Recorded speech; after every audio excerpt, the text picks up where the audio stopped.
Hi everyone, this is Meg at Chasing Retro. I am so excited to tell you about a collaboration and swap that I'm doing with Lou at Designs by Lou.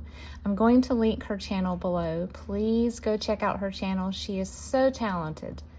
And we did a sort of a little collaboration back at Christmas time with some Christmas items in our stash that we swapped. It was so much fun. She suggested that we also do a collaboration in the new year, and we agreed to do an Easter/spring collab. And so the way this is working is she and I are going to swap packages with Easter and spring ephemera in it. And I will insert a little video clip here. I took a little clip before I sealed up and mailed off her package.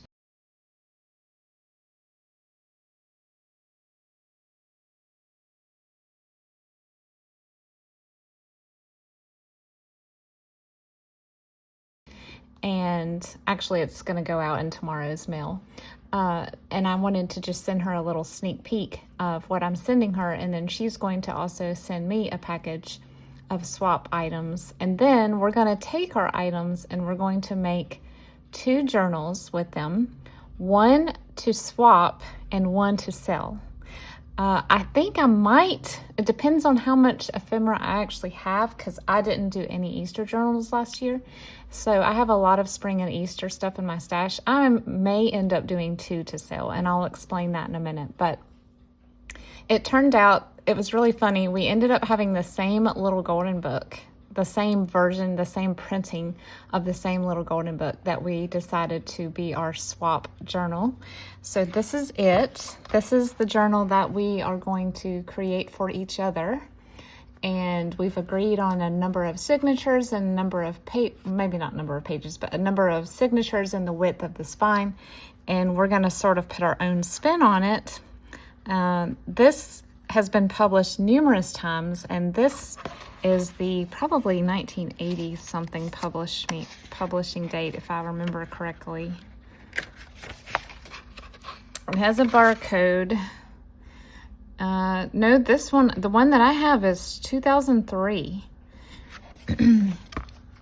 But it is just beautifully vintaged up, if you will. I love it when they're a little bit scuffed. I don't like it when they're completely new looking. That just means that a child really enjoyed having this book and reading it lots of times. So to be determined what I do with the back, I may leave this and then cover the barcode. So what you can do is you can sort of watch her process of making the journal. She's actually going to show how she creates the spine on her little golden book journals, which would be also very helpful for me, because I'm always looking for new ways to do things to make things easier. And I know everybody does different things with the pages in the little golden book. Some people trim them off, some people fold them, some people double fold at the hinge. So I'll be curious to see what she does. I'm not really sure yet what I'm going to do with these. Sometimes it depends on the way the book is printed. Sometimes the words go right up to the edge, and so you can't really cut that off. So I'll determine that next week when I start building the spine. I'm trying to finish up these eclectic journals so I can get those to who has reserved them and list the rest in my shop. But maybe by the end of next week or next weekend, which will be the 21st, I'm going to start on this project. So this is the one that will go to Lou. And then this is the one that I'm going to make and sell. This is not a little golden book. This is a Tip Top Elf book by Rand McNally. And I wanted to pick one that was a true Easter looking book, because I know that this is the only time of year that I can really make this. And I didn't want it to go to waste. It came this way, y'all. It was a $1 bargain book at an antique mall, and all the other books were not $1. They were very expensive, but this one was marked down because of this. But you know what? That's what we like as junk journalers, because it means less work to tear it apart for us. This is a very old book. Original price was 29 cents, and it says 1956.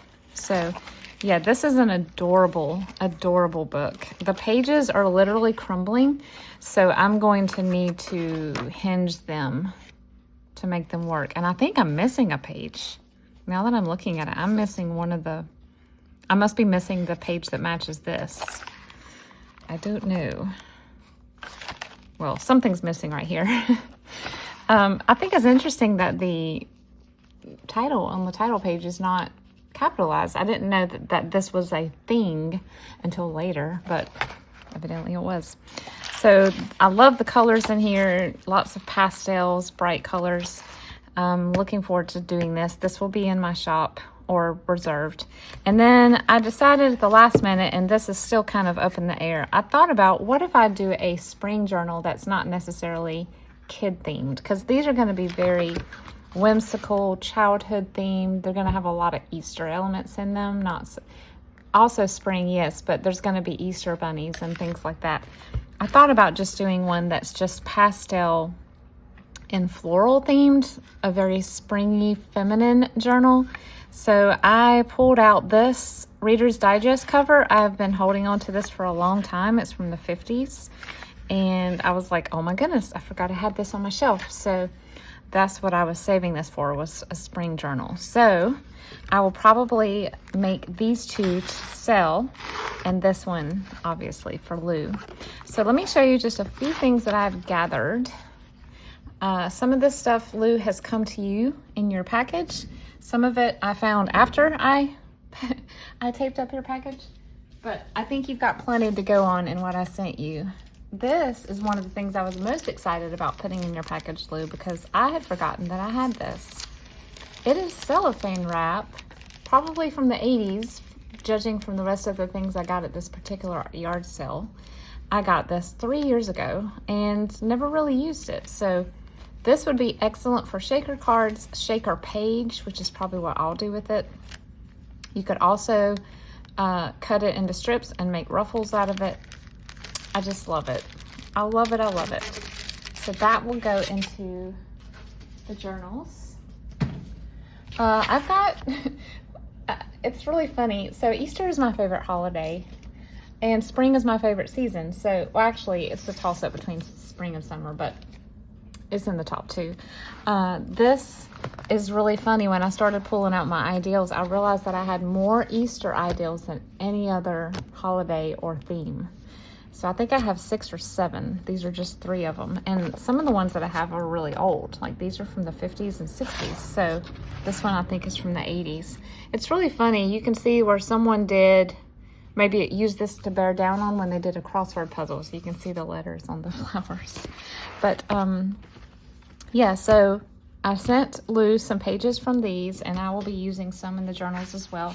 And the pages that have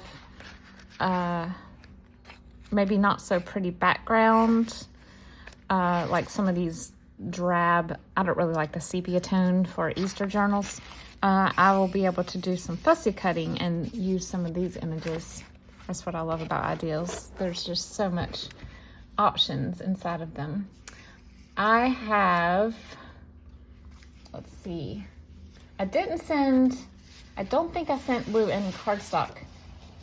I might have sent some small pieces, but I don't have much Easter cardstock. The only ones I have are from a paper pad that I bought like in 2021. So I only have like 5 sheets. I hope that's okay that I didn't send these. But yeah, these are my Easter sheets. Of course, I have more floral pages I can use, but those are my only real Easter ones. I have this folder. This is the folder from, you know, that I just throw things in all year round. Some of these are my digitals, but just little things that I've been sort of throwing in here along the way. This is a Jack and Jill magazine from April. And then I have some gift wrap. I think I sent you some of this, Lou. And then I have this. It's almost Valentine's-y, but I'm going to call it spring because the flowers are the flowers the colors are what I'm going for. I have some Easter seals and stickers sent to me in Happy Meal, and also just gathered. Like, I get these Easter seals every year at our thrift store because they always give them away for free. And I think these actually came with an Easter egg decorating kit, back when my kids used to still decorate eggs. I have these guys. I don't know if you remember me finding these. I think I got these in Happy Mail. Not finding them. Someone gave them to me in Happy Mail, and I am so appreciative. They are perfect. They're 80s-esque. They're double-sided. I guess it's a banner of some sort, or a, not a banner, streamer type thing. I have several books that I'm going to be pulling from. Let me show you those. This one is not my childhood book, but I had this book as a child and loved it. There were several in this series. There was the little kitten and the little puppy, and probably another one that I'm forgetting, but the little rabbit was one of my favorites. And real pictures of a real little girl who has a pet rabbit. So that will be used. This, I don't know if you guys remember, is this the one that came with, maybe not. So I have a version of this in my childhood box that was read by Alfie. I think it was Alfie. Do you guys remember Alfie? He was some sort of computerized robot toy, and then you could play tapes in him. But I think I have the Alfie version in my childhood box, but I have this version. I guess this was a Scholastic. You ordered it from school. This I found at my library book sale. I think I put a couple of pages of this in your box, Lou, but it's the most adorable illustrations. I love it. One of my favorite library book table finds ever. And then I have this book, which is also a childhood book, and I could not believe I found it at a thrift store. The Story of Easter for Children. It's an Ideals publication, believe it or not, but it just looks like something that somebody drew. I mean, I know all hand-drawn illustrations are hand-drawn, but this one just looks less polished than some of the other illustrated books, but I kind of like that. And the entire page is filled to the last possible square inch is filled with illustration and color. And those are my favorite kind of pages to use in journals. And so I think I'm going to save this page for my vintage retail journal. I remember as a kid sitting down and trying to copy this drawing in like a sketchbook. I didn't do a very good job, but look at the way she's carrying that baby. Yeah, this was one of my favorite books growing up. My grandma gave this to me. But that's just a little preview of what you're going to see. I've got more stuff over here to my right.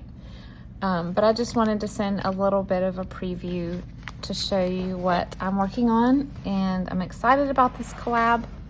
I'm actually doing another collab with Hazel Anaka Design, and that details about that will be coming soon. I'm going to be making a master board with her and some other creators, and the master board will be spring themed, so I will be able to use pieces of it in these journals. Excited about that also. But that is just a small little introduction video. I promised you that I'd give you more info when I first mentioned this collab last week. So thank you so much for watching. I can't wait to work on this with you. I hope you guys have a lovely day. Talk to you next time. Bye-bye.